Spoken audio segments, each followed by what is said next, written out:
교독해서 읽도록 하겠습니다. 21절부터 읽겠습니다. 여호와의 사자가 손에 잡은 지팡이 끝을 내밀어 고기와 무교병에 대니 불이 바위에서 나와 고기와 무교병을 살랐고 여호와의 사자는 떠나서 보이지 아니한지라. 기드온이 그가 여호와의 사자인 줄을 알고 이르되 슬프도소이다. 주 여호와여, 내가 여호와의 사자를 대면하여 보았나이다 하니 여호와께서 그에게 이르시되 너는 안심하라, 두려워하지 말라, 죽지 아니하리라 하시니. 기드온이 여호와를 위하여 거기서 제단을 쌓고 그것을 여호와 샬롬이라 하였더라. 그것이 오늘까지 아비에셀 사람에게 속한 오브라에 있더라. 그날 밤에 여호와께서 기드온에게 이르시되 내 아버지에게 있는 숫소 곧 7년 된 둘째 숫소를 끌어오고 내 아버지에게 있는 바알의 제단을 헐며 그 곁에 아세라상을 찍고 또 이 산성 꼭대기에 내 하나님 여호와를 위하여 규례대로 한 제단을 쌓고 그 둘째 숫소를 잡아 내가 찍은 아세라 나무로 번제를 드릴지니라 하시니라. 27절 함께 읽겠습니다. 이에 이에 기드온이 종 10사람을 데리고 여호와께서 그에게 말씀하신 대로 행하되 그의 아버지의 가문과 그 성읍 사람들을 두려워함으로 이 일을 감히 낮에 행하지 못하고 밤에 행하니라. 아멘. 우리 기드온의 이야기에서 가장 중심적으로 다루고 있는 내용은 무엇이냐면요, 바로 여호와 하나님께서 이스라엘 백성들과 기드온을 부르신다라고 하는 그 부르심의 소명을 확인하는 과정을 기드온의 스토리에서 굉장히 중요하게 다루고 있습니다. 많은 분들이 소명하면은 너무 이제 좀 거창하게 생각하는 그런 경향들이 좀 있는 것 같습니다. 그래서 기드온에게 소명이 중요하다, 그것을 확인하는 것이 중요하다 이렇게 하면은 그것을 이제 본인과 별로 이렇게 상관 있는 이야기로 좀 생각하지 못하는 경우가 있는 것 같아요. 기드온은 사사로 부르셨으니까 그 부르심이 중요하고, 뭐 바울은 사도로 부르셨으니까 그 부르심이 굉장히 중요하지만은, 그러나 나는 과연 그 사도도 아니고 사사도 아닌데 과연 나를 부르시는 그 부르심의 소명이 중요한 것인가에 대해서 깊이 많은 그리스도인들이 생각을 못하는 경향이 좀 있는 것 같습니다. 자, 그런데 기억해야 할 것은 뭐냐면요, 성경에서 말하는 이 소명이라고 하는 것은요, 그렇게 뭐 거창하고 엄청난 것을 이야기하는 것이 아닙니다. 하나님께서 기드온을 부르실 때에도 기드온을 먼저 부르신 것은 사사로 부르신 게 아닙니다. 하나님께서 기드온을 부르실 때 먼저 부르신 것은 뭐냐면은 하나님 나라의 백성으로 부르신 것이죠. 마찬가지로 이스라엘 백성들도 하나님께서 부르실 때에 그들을 애굽에서 건져내실 때에 어떻게 부르셨냐 하면 바로 하나님 나라의 백성으로 그들을 부르셨다라고 하는 사실이 중요한 것입니다. 그런데 문제는 뭐냐면은 이스라엘 백성들이 그 사실을 잊어버리게 되었다라고 하는 것이죠. 그래서 그들은 이방 민족의 고통을 당하게 되고요, 이방 민족으로부터 핍박을 당하게 되는데, 그들은 무엇 때문에 핍박을 당하고 무엇 때문에 고통을 당하는지를 모른 채 그들이 하나님께 부르짖는 것은 먹을 거를 달라고 부르짖고 있고요, 그들이 하나님께 부르짖는 것은 자기를 인도할 지도자를 달라고 부르짖고 있고요, 그리고 부르짖는 것은 군사력을 달라고 하는 것입니다. 그런데 하나님께서 그러한 부르짖는 것에 앞서서 너희들이 반드시 회복해야 할 것이 있는데, 그것은 뭐냐면은 하나님 나라 백성으로 너희를 불렀다라고 하는 그 부르심의 소명을 회복해야 된다라고 하는 것을 이 기드온의 이야기에서 다루고 있는 것입니다. 사랑하는 성도 여러분, 하나님께서 여러분을 부르셨다라고 하는 사실을 확신하고 계십니까? 이 그리스도인들이요, 하나님께서 나를 하나님 나라의 백성으로 부르셨다라고 하는 사실을 확신하며 가는 것이, 이것이 굉장히 중요합니다. 이스라엘 백성들이, 기드온들이 그들이 하나님 나라 백성으로 부름을 받았다라고 하는 사실을 잊어버렸기 때문에 그들이 고통 가운데 있는 것처럼 이 시대 속에 수많은 그리스도인들도 하나님께서 그들을 하나님 나라의 백성으로 부르셨다라고 하는 사실을 잃어버렸기 때문에 그 고통 가운데 있다라고 하는 것을 우리는 기억해야 합니다. 그래서 만약에 우리 삶 가운데 고통과 문제가 있다라고 하면은 우리가 기억해야 할 것은 우리를 부르신 하나님의 부르심을 회복하는 것, 그것이 바로 우리에게 필요하다라고 하는 것이죠. 바로 하나님 나라의 정체성을 회복하는 것, 그것이 바로 소명이고 그것이 바로 하나님의 부르심을 깨닫는 것임을 기억해야 합니다. 자, 그렇다면 우리가 이 시대 속에서 그리스도인으로서의 정체감, 그리스도의 정체성을 회복해야 될 내용이 뭘까요? 누가 그리스도인입니까? 우리가 착각하지 말아야 할 것은요, 교회 다닌다고 그리스도인들이 아닙니다. 이게 충격적으로 들려지시나요? 교회를 다니면 교인은 될 수 있습니다. 근데 그리스도인은 아니에요. 왜냐하면 그리스도인은 누가 그리스도인이냐면요, 예수 그리스도의 보혈의 피를 믿으면 우리가 어떻게 됩니까? 하나님으로부터 의롭다 인정을 받게 됩니다. 의롭다 인정을 받게 된다라고 하는 것은 우리가 의로워지는 거예요. 근데 그 의롭다라고 하는 것이 실제로 우리가 무슨 영험한 존재가 되거나 뭐 깨끗한 존재가 되거나 하나도 죄를 짓지 않는 존재가 된다라고 하는 의미가 아닙니다. 하나님께서 우리를 의롭다라고 인정해 주신다라고 하는 것은 다른 말로 표현해 본다라고 하면 우리를 하나님 나라 백성으로 부르셨다라는 것이에요. 그러니까 우리가 예수 그리스도를 믿으면 우리가 의로워지는데, 그 의로워졌다라고 하는 것은 뭐냐면 하나님 나라 백성이 되었다라고 하는 것이죠. 그러면 하나님 나라 백성이 되었으면 이제 해야 할 일이 무엇일까요? 하나님이 주신 약속을 바라보는 것이에요. 하나님 나라 백성들에게 하나님께서 주신 약속의 말씀이 뭡니까? 하나님의 나라가 완성될 거라는 것이에요. 이미 하나님 나라가 시작됐는데 아직은 완성되지 않았지만 하나님의 때가 되면은 하나님의 나라가 완성되게 된다라고 하는 것이죠. 그날이 언제입니까? 예수 그리스도가 다시 이 땅에 오시는 날이에요. 예수 그리스도가 이 땅에 오시는 날 일어날 일에 대해서 미리 우리에게 약속하고 계시는데, 그것은 뭐냐면 하나님의 나라가 완성된다라는 것이에요. 그러면서 동시에 일어나게 되는 일이 있는데, 하나님 나라에 들어갈 수 있는 사람들과 하나님 나라에 들어갈 수 없는 사람으로 갈리게 된다라는 거예요. 그전에는 모두가 가능성이 있었어요. 그런데 예수 그리스도가 오시는 그날 하나님의 나라가 딱 완성되면 일어나는 일이 있는데, 그것은 뭐냐면 하나님의 나라에 들어갈 수 있는 사람들과 하나님의 나라에 들어갈 수 없는 사람으로 갈리게 된다라고 하는 것이에요. 그런데 그 하나님의 나라에 들어갈 수 있는 자격 조건이 무엇입니까? 예수 그리스도를 구주로 믿느냐 안 믿느냐예요. 그 믿음이 있으면 하나님 나라에 들어갈 수 있는 것이고, 그 믿음이 없으면 하나님 나라에 들어가지 못한다라고 하는 것이에요. 그것을 다른 말로 하면 우리가 익숙하게 알고 있는 표현이 뭐냐면 천국과 지옥으로 갈라지게 된다라고 하는 것이죠. 사랑하는 성도 여러분, 우리가 바라봐야 할 약속이 뭡니까? 그 하나님의 나라가 완성될 것이고 나는 그 나라에 들어갈 수 있다라고 하는 확신인 것이에요. 그래서 이 땅에서의 삶이 달라지게 되는 것이죠. 그냥 살아가게 되면 이 땅 가운데에 시대의 풍조에 따라 이 세상의 삶의 방식대로 살아가게 되어 있어요. 그런데 그리스도인이 되면은 목표가 생기는 거예요. 무슨 목표가 생길까요? 하나님의 나라에 내가 들어가게 된다라는 것이에요. 그러면서 성경을 통하여서 우리에게 주신 또 하나의 놀라운 사실이 있는데, 그것은 뭐냐면 하나님의 나라가 완성되어질 건데, 그 완성된 하나님의 나라에서 살아가야 되는 삶의 방식이 무엇인가를 미리 우리에게 알려주시는 것이에요. 성경을 통하여서. 그래서 이 땅 가운데 살아가고 있지만 아직 완성되어지지 않은 그 하나님 나라의 삶의 원리가 무엇인가를 깨달으면서, 아직은 완성되지 않았지만 그러나 이 땅 가운데에서 이 세대의 풍조를 쫓지 아니하고 하나님 나라의 삶의 방식으로 살아가겠다라고 결정하는 사람들이 누굽니까? 그리스도인이다라고 하는 것입니다.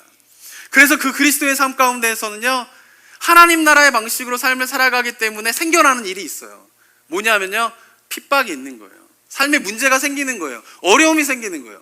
왜냐하면 이 세상 사람들은 다 이 세상의 삶의 방식대로 살아가고 있는데, 거기에 그 방식대로 삶을 살아가지 아니하고 나는 하나님 나라의 방식대로 삶을 살아가겠습니다 라고 결정하고 그러한 삶을 살아간다라고 하면 세상이 그 사람들을 그냥 놔두지 않는다라고 하는 것이죠. 왜 세상 방식대로 따라오지 않느냐, 왜 너희만 특별하게 살아가려고 하느냐 라고 하는 비난과 핍박과 어려움들이 생기게 되는데, 그러한 핍박과 어려움을 닥치더라도 그리스도인들은 어떻게 살아갑니까? 세상 사람들의 삶의 방식을 거절하고 하나님 나라의 삶의 방식을 살아가기로 고난과 어려움이 있음에도 불구하고 그렇게 살아가는 것이에요. 그리고 그것을 견뎌내는 것이에요. 왜? 그 나라는 머지않아 완성될 나라이기 때문에 그래요. 우리의 소망은 그곳에 있기 때문에 그렇다라고 하는 것이죠. 그래서 고난과 어려움 속에서도 하나님 나라의 방식으로 삶을 살아가겠다고 다짐하고 그 삶을 살아가는 자들, 그들이 누구입니까? 그리스도인이다라고 하는 것입니다. 사랑하는 성도 여러분, 저는 여러분들이 진정한 그리스도인이 되기를 원합니다. 우리 마음 가운데에 이 하나님의 약속에 대한 소망을 가지고 살아가게 되기를 원합니다. 그런데 어려움과 고난과 핍박이 당할 때에 우리에게 정말 그것을 견뎌나갈 수 있는 힘이 무엇일까요? 하나님이 나를 하나님 나라 백성으로 부르셨다라고 하는 부르심이에요. 그 부르심을 확신하고 있으면 환난과 어려움이 닥친다 손 치더라도 이겨나갈 수 있는 것이에요. 그런데 하나님이 나를 하나님 나라 백성으로 부르셨다라고 하는 사실에 대한 확신이 없으면 신앙생활을 잘하는 것 같지만 환난과 어려움과 고난이 닥치면 그냥 무너져 버리는 것이죠. 왜? 뭐가 없기 때문에. 하나님이 나를 하나님 나라 백성으로 부르셨다라고 하는 것에 대한 확신이 없기 때문에 환난과 고난이 닥치면 무너질 수밖에 없다라고 하는 것입니다. 그래서 지금 하나님께서 기드온을 부르시는 것이에요. 그냥 부르시는 장면을 짧게 묘사하고 있는 것이 아니라 6장이라고 하는 굉장히 긴 내용을 걸쳐가지고 하나님이 기드온을 부르시는 그것을 자세하게 성경에서 묘사하고 있는 것이죠. 왜? 그 기드온을 부르셨던 것처럼 하나님께서 우리를 부르시고 계시기 때문에 그렇습니다. 그 부르심 앞에 우리가 온전하게 반응하게 되는 저와 여러분이 되기를 소망합니다. 자, 그런데 하나님의 부르심을 이제 확인하고 난 다음에 거쳐야 할 과정이 있습니다. 기드온이 하나님께서 기드온을 부르실 때요, 하나님, 정말 하나님의 부르심을 확인받고 싶습니다. 그러면서 그가 염소, 고기와 그리고 한 에바 되는 곡물을 가져오게 됩니다. 그리고 거기에 국물을 쏟아붓습니다. 그리고 다 적셔버려요. 그런데 거기서 어떤 일이 벌어지게 됩니까? 불이 붙어서 그것을 다 사르게 되는 그런 일들이 일어나게 됩니다. 그것을 통하여서 기드온이 하나님이 나를 부르셨구나 라고 하는 것을 뭐예요? 확신하게 돼요. 자, 그러면 하나님이 나를 부르셨구나 라고 하는 것을 확신했으면 이제 해야 할 일이 뭘까요? 전쟁터로 나아가야 되는 것이죠. 그런데 기드온의 스토리를 보면 하나님의 부르심을 기드온이 확신을 했는데 전쟁터로 바로 가라 라고 하는 명령을 하나님께서 기드온에게 내리지 않습니다. 그리고는 다른 명령을 하나님께서 주십니다. 그것이 뭐냐면은 22절의 말씀입니다. 한번 읽어볼까요? 읽어보겠습니다. 시작. 기드온이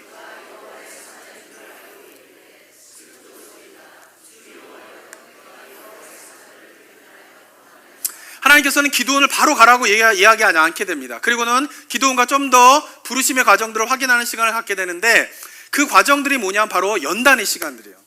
그런데 이 연단의 시간들을 하나님께서 거치게 하시는 중요한 이유가 있습니다. 그것은 뭐냐면은 하나님은 언제나 그의 백성을 부르실 때에 연단의 과정을 거치게 하십니다. 모세가 하나님의 부르심을 받고 광야에서 몇 년 동안 생활하게 됩니까? 40년이에요. 하나님께서 요셉을 부르시고 난 다음에 요셉을 통하여서 하나님의 이스라엘 백성들을 향한 놀라운 일을 행하시겠다라고 했지만 그가 오랜 시간 동안 보냈던 장소는 어디입니까? 감옥인 것이에요. 그것이 연단의 시간인 것이죠. 바울도 마찬가지죠. 하나님께서 다메섹 도상에서 바울을 부르시는데 바울이 부르심을 받고 난 다음에 3년 동안 아라비아 광야에 있게 되고요. 그의 고향 다소에서 10여 년 동안 뭐예요? 연단의 시간을 가지게 하십니다. 이유가 무엇 때문일까요? 하나님은 언제나 그의 백성을 부르시고 난 다음에 반드시 연단의 과정을 거치게 하시는데 그 이유는 무엇 때문이냐면 그 연단의 과정을 통하여서 그들이 회복되어야 될 것과 버려야 할 것이 있기 때문에 그렇다라고 하는 것입니다. 철을 연단할 때요, 어떻게 하는지 아십니까? 철은 본래 광석이에요, 광석. 그죠? 근데 돌덩이 같은 거예요.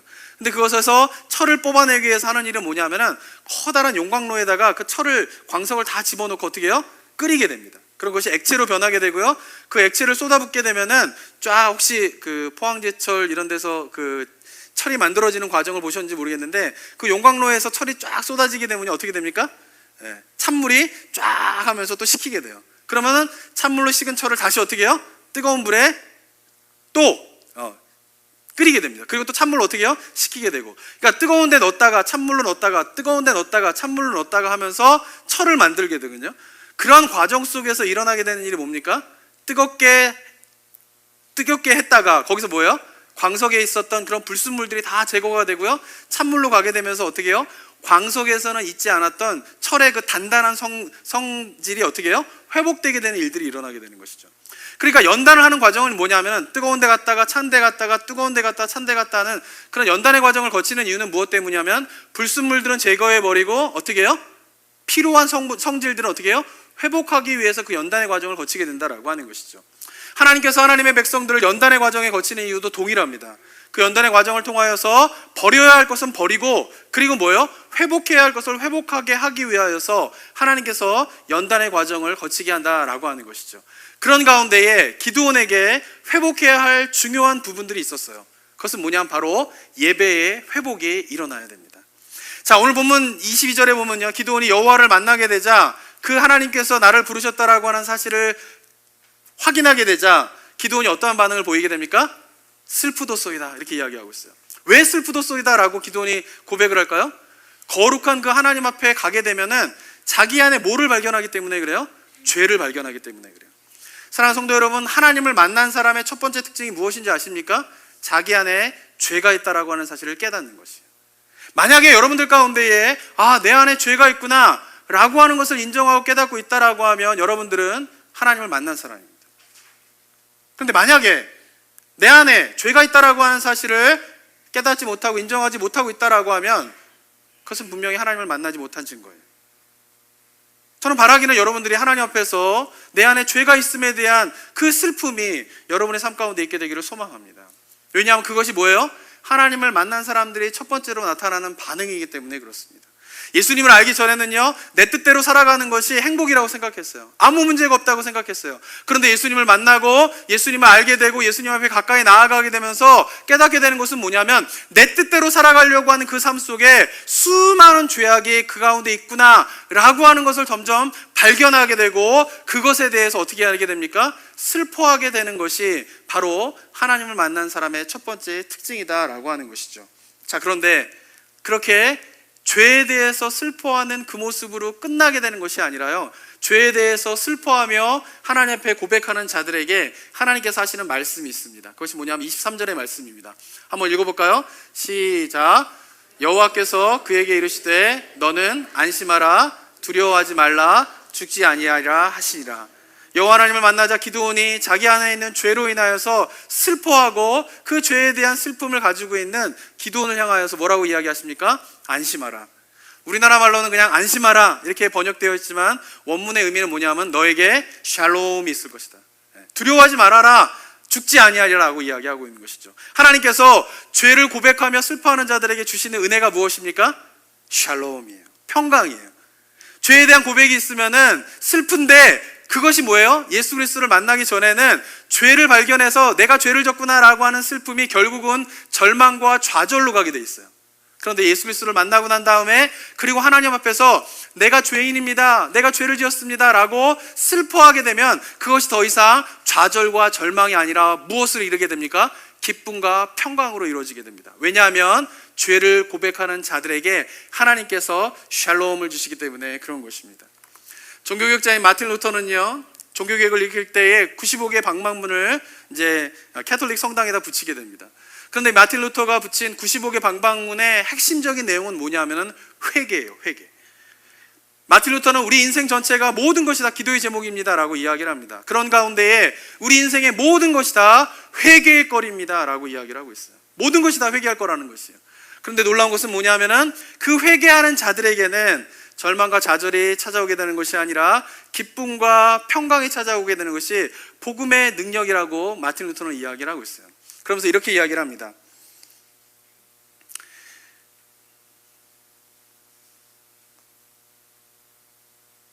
평생이 회개거리인 사람은 마치 후회와 갈등, 두려움과 고통 속에서 살았을 것 같지만 평생이 회개거리인 삶만이 기쁨과 확신의 삶이 될 수 있다.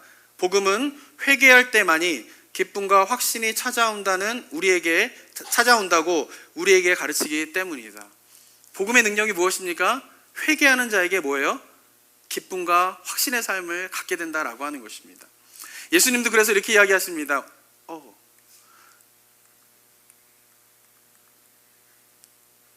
마태복음 5장 4절 한번 띄워주실까요? 마태복음 5장 4절에 보면요, 이렇게 예수님께서 가르치고 계신데요, 애통하는 자는 복이 있나니 그들이 위로를 받을 것이다 라고 이야기하고 있습니다. 마태복음 5장이 어떤 장입니까? 팔복이에요. 근데 우리나라 저는 여러 가지 한글 번역 중에 이 번역은 너무 아쉬운 번역이에요. 왜냐하면은 애통하는 자는 복이 있나니 라고 했을 때 우리나라 분들이 갖고 있는 복의 개념이 있어요. 그것은 뭐냐면은 우리나라 분들이 갖고 있는 복의 개념은 다 소유의 개념이에요. 그래서 뭔가를 가지게 된다, 그것이 복이다라고 생각을 하죠. 건강을 가지게 된다, 재물을 가지게 된다, 뭐 좋은 남편을 가지게 된다, 좋은 자식을 가지게 된다, 명예를 가지게 된다. 그러니까 복 받는다라고 하는 개념이 뭐예요? 다 소유의 개념이에요. 그래서 이 본문을 보면서 어떻게 생각하냐면은 애통하는 자는 복이 있나니, 이걸 어떻게 생각해요? 내가 애통해야 돼요. 이유가 무엇 때문일까요? 복 받아야 해서요. 그래서 어때요? 애통해야 돼. 애통한 상태를 계속 애통을 해야 돼요. 그래야지 뭐가 있는 거예요? 복이 있나니, 그 복이 뭐예요? 위로를 받게 되는 것이다 라고 생각을 하는 것이죠. 심령이 가난한 자는 복이 있나니 천국이 저희 것이며, 심령이 가난해야 돼요. 이유가 무엇 때문이에요? 뭐 하기 위해서? 복 받기 위해서요. 그 복이 뭔데요? 천국을 소유하게 되는 것이 복 받는 것이다 라고 생각하면서 이 팔복을 이해하는 경우가 참 많이 있습니다. 그런데 팔복에서 이야기하고 있는 것은 그런 거를 이야기하고 있는 것이 아니에요.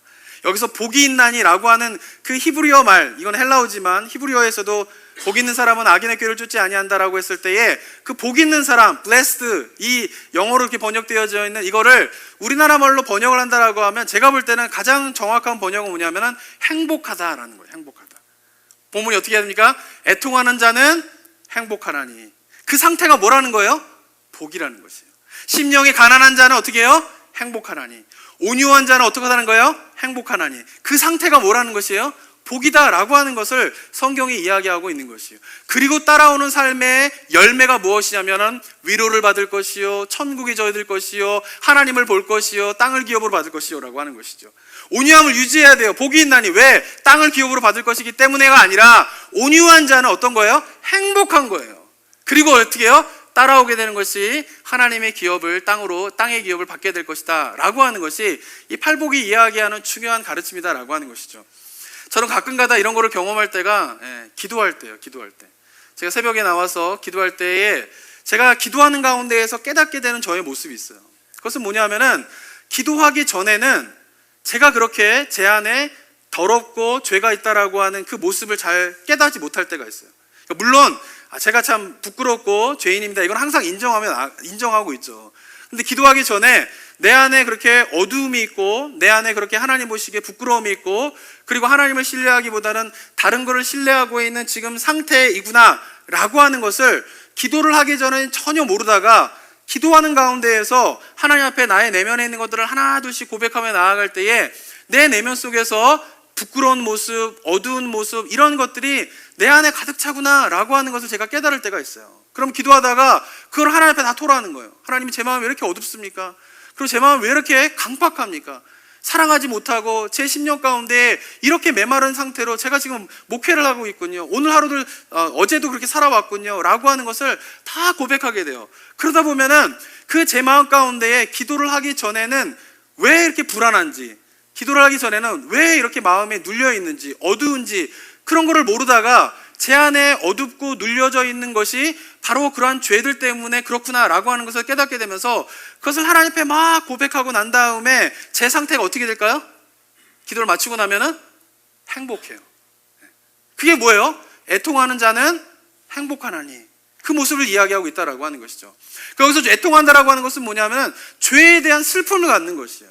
그런데 그 죄에 대한 슬픔을 가지고 있는 자는, 그래서 하나님 앞에 그 죄에 대한 고백을 다 하고 있는 자는 어떻다라는 거예요? 행복하다라고 하는 것이에요. 그렇기 때문에 여기서 말하고 있는 복이라고 하는 것은 애통한 상태를 잘 유지하다 보면 어느 날인가 뚝 떨어지게 되면서 내가 갖게 되는 복을 받게 되는 그런 것이 아니라 이 복은 매일 누릴 수 있는 것이에요. 어떻게 하면? 죄에 대해서 애통함으로 하나님 앞에 고백하며 나아가게 되면은 그 내 자신이 어떻게 해요? 행복을 경험하게 되는 것이에요. 심령이 가난하여서 하나님을 찾고 구하게 되면은 그 상태가 어떻게 되는 것이에요? 행복하다라고 하는 것이죠. 그것이 뭐예요? 복이다라고 하는 것을 이야기하고 있는 것이 팔복의 의미인 것입니다. 사랑하는 성도 여러분, 기드온이 하나님 앞에서 슬프도소이다 라고 하게 될 때에 하나님께서 말씀하십니다. 너에게 샬롬이 있을 것이다. 그리고 하나님께서 기드온에 이야기하고 있는 이 샬롬이 있을 것이다 라고 하는 말을 듣게 되자 기드온이 완전히 다른 사람으로 변화가 된다라고 하는 것입니다. 바라기는 저와 여러분의 삶들 가운데에도 기드온에게 말씀하고 계신 하나님의 음성, 너에게 샬롬이 있을 것이다 라고 하는 이 하나님의 음성으로 위로받으며 날마다 행복해하며 하늘의 복을 맛보며 살아가는 은혜가 저와 여러분들의 삶들 가운데 있게 되기를 소망합니다. 자, 그런 가운데에 기드온이 하나님 앞에 만나게 되어 두 번째로 나타나는 반응이 24절에 보면 나와 있습니다. 24절 한번 읽어볼까요? 시작. 기드온이 여호와를 위하여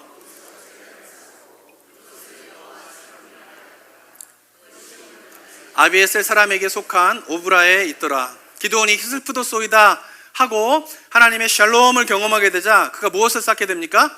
제단을 쌓게 됩니다. 제단을 쌓았다라고 하는 것은 뭐냐면 하나님께 제사를 드리려고 한다라고 하는 것이에요.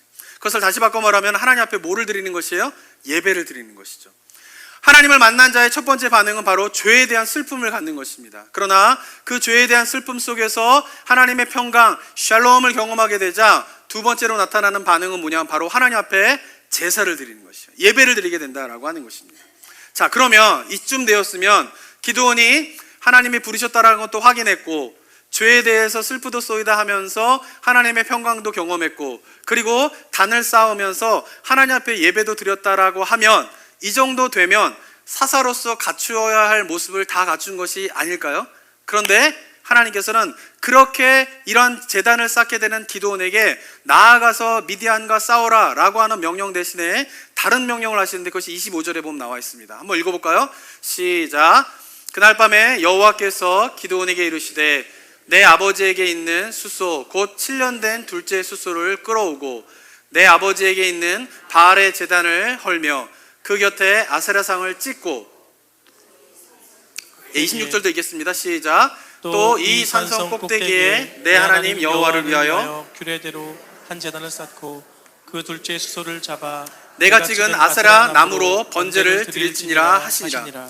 자, 하나님 앞에 제단을 쌓은 기드온을 향하여서 하나님께서 명령하시는 내용이 뭡니까? 제단을 쌓으라는 것이에요. 기드온이 이미 제단을 쌓았는데 하나님께서는 지금 기드온에게 뭐라고 명령하시냐면 제단을 다시 쌓으라는 것이에요. 이유가 무엇 때문이냐면은 기드온이 하나님 앞에서 슬프도소이다 라고 하면서 자기의 죄에 대한 애통함이 있는데 문제는 뭐냐면 그 애통함이 진정한 회개는 아니라는 것이에요. 우리가 착각하지 하지 말아야 될 것은 진정한 회개는 그냥 슬퍼하고 마음으로 입으로 슬퍼하고 통회하는 것이 진정한 회개가 아닙니다. 진정한 회개는 무엇일까요? 기드온에게 있어서의 진정한 회개가 무엇일까요? 죄에 대해서 슬퍼하였으면 그의 삶 가운데 여전히 굳건하게 서 있는 그의 집에서 버티고 있는 바알과 아세라상을 찍어버리는 것입니다. 바알과 아세라상을 찍어버리지 않는 가운데에 그냥 죄에 대해서 슬프도소이다 하면서 그 바알과 아세라상은 그대로 남겨둔 채 다른 곳에서 제단을 쌓아서 하나님께 제사를 드린다라고 하면 그것은 진정한 제사가 아닌 것입니다. 왜? 그것은 진정한 회개가 아니기 때문에 그렇다라고 하는 것입니다. 진정한 회개는요, 죄에 대한 슬퍼함뿐만 아니라 무엇이 있어야 됩니까? 삶의 돌이킴이 있어야 된다라고 하는 것입니다. 제가 예전에 어느 목사님으로부터 들은 이야기가 있는데요, 그 목사님이 대학교 시절 때에 하숙을 한 이야기입니다. 자기가 하숙집을 구했는데 그 하숙집이 어떤 하숙집이었냐면은 하숙집 아주머니가 새벽만 되면은 열심히 기도를 하는 그런 하숙집이었대요. 그래가지고 거기서는 하숙 생활을 할 때마다 아침마다 하숙집 아주머니가 자기 방에서 열심히 기도하는 소리가 이렇게 밖으로 막 새나왔대요. 그래가지고는 그 아주머니 기도하는 소리에 새벽에 잠을 깨곤 했다고 합니다. 그러면서 기도를 열심히 하시고 크게 하셨기 때문에 아주머니가 갖고 있는 기도의 제목이 무엇인가를 다 알 수 있었대요. 그런데 그렇게 열심히 새벽마다 기도를 하시는 그 아주머니가 밤에 또 똑같이 빠지지 않고 매일과 같이 하는 일이 있었다라고 합니다. 그것이 뭐냐면은 남편과 싸우는 거예요. 너무나 남편하고 매일 싸우기 때문에, 그리고 싸우는 소리가 너무나 크게 들렸기 때문에 그 하숙집에 있으면은 밤에 남편과 아주머니가 왜 싸우는지를 다 알 수 있었다라고 합니다. 새벽에는 기도 소리에 깨고요, 밤에는 남편과 싸우는 소리에 잠을 이룰 수 없는 곳이 자기가 묵었던 하숙집이었대요. 그런데도 그 하숙집을 떠날 수 없었던 이유는 무엇 때문이냐면은 그 집의 하숙비가 너무나 쌌기 때문에 그렇더라고 합니다. 근데 저는 이 이야기를 들으면서 이게 이 아주머니의 이야기만이 아니라 많은 그리스도인들의 모습이 이런 것이 아닌가 하는 생각을 하게 되었습니다. 아침에는요, 하나님 앞에 열심히 기도를 합니다. 그 기도의 내용 가운데에 회개의 내용이 없었을까요? 회개의 내용이 있었을 거예요. 하나님 잘못했습니다, 부끄럽습니다, 용서해 주십시오 라고 아침에는 기도하지만 그 똑같은 날 밤이 되면 남편과 싸우는 것을 멈추지 않는다라고 하면 그것은 진정한 회개라고 볼 수가 없다라고 하는 것이죠. 많은 그리스도인들이 이렇게 생활하면서 나는 회개를 했다라고 생각합니다. 하나님 앞에 기도하면서 슬프도소이다 외치는 것이에요. 그러고 난 다음에 자기 삶 가운데 있는 바알과 아세라상은 그냥 남겨둔 채 나는 진정한 회개를 했다라고 생각하면서 살아가는 경우가 얼마나 많이 있냐라고 하는 것이죠. 기드온에게 그래서 하나님께서 명령하신 것이 무엇입니까? 네가 죄에 대해서 슬프도소이다 한 것만큼 네가 해야 할 일이 있다라고 하는 것이에요. 바알과 아세라상을 그냥 남겨둔 채 다른 곳에 제단을 쌓는 것은 진정한 예배가 아니라는 것이죠. 하나님께서 원하시는 진정한 예배가 무엇입니까? 그의 삶을 여태까지 의지하고 있었던, 그의 삶 가운데 중심에 있었던 바알과 아세라상을 찍어버리고 그 바알과 아세라상을 찍은 나무를 불태워서 제사를 드리며 그 곳에, 바알과 아세라상을 찍어버린 그 곳에, 그 위에 제단을 쌓을 때에 그것이 바로 진정한 예배이다라고 하나님께서 말씀하고 계시는 것입니다. 사랑하는 성도 여러분, 우리가 하나님 앞에서 진정한 예배로 나아가는 우리 성도님들이 되기를 소망합니다. 그러기 위해서 우리에게 필요한 것이 무엇입니까? 진정한 회개예요. 죄에 대한 통회함들이 우리 성도님들 가운데 있게 되기를 소망합니다. 그런 안타까운 것은 이 시대의 그리스도인들은 옛날에는 그래도 죄에 대한 통회함이라도 있었어요. 기도할 때마다, 예배 때마다 하나님 부끄럽습니다, 죄송합니다, 용서해 주십시오 라고 하는 통회함이 있어요. 그런데 문제는 삶의 변화가 없었던 것이죠. 근데 어쩌면 이 시대는 통회함조차도 없는 시대를 우리가 살아가고 있는 것은 아닌가 하는 그런 마음을 많이 갖게 됩니다. 그러나 바라기는 저와 여러분들의 삶들 가운데에 하나님을 만나 그 죄에 대한 통회함 가운데에 하나님이 주시게 되는 그 샬롬을 경험하게 되는 은혜가 있게 되기를 소망합니다.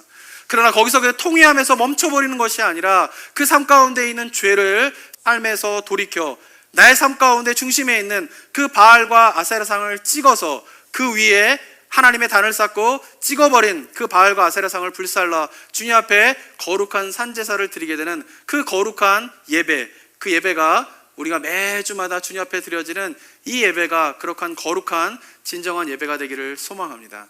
그 예배의 회복함, 그것을 경험하는 은혜가 저와 여러분들 삶 가운데 있게 되기를 주님의 이름으로 축원합니다. 함께 기도하도록 하겠습니다. 기도하며 나아갈 때에 사랑하는 성도 여러분, 주님이 여러분을 부르셨습니다. 하나님 나라 백성으로 부르셨습니다. 그 부르심 앞에 얼마나 반응하며 살아가고 있습니까? 하나님의 나라에 대한 약속을 주셨습니다. 그 약속을 얼마나 바라보며 살아가고 계십니까? 이 시간 기도하며 나아갈 때에 주님 앞에 부끄러운 모습이 있다면 회개하며 나아가게 되길 원합니다. 그러나 그 회개가 그냥 삶 속에서 여전히 바알과 아세라상을 그냥 남겨둔 채 그냥 입으로만 마음으로만 슬프도소이다 하는 회개가 아니라 회개하며 슬퍼하며 우리 삶 가운데 있는 바알과 아세라상을 찍어버리고 그 위에서 제사를 드리게 되는 그런 거룩한 제사, 진정한 예배를 드리는 삶의 모습을 소망하며 함께 기도하며 나아가도록 하겠습니다. 기도하겠습니다. 아버지, 주님에게 주님 앞에 감사합니다. 하나님 나라에서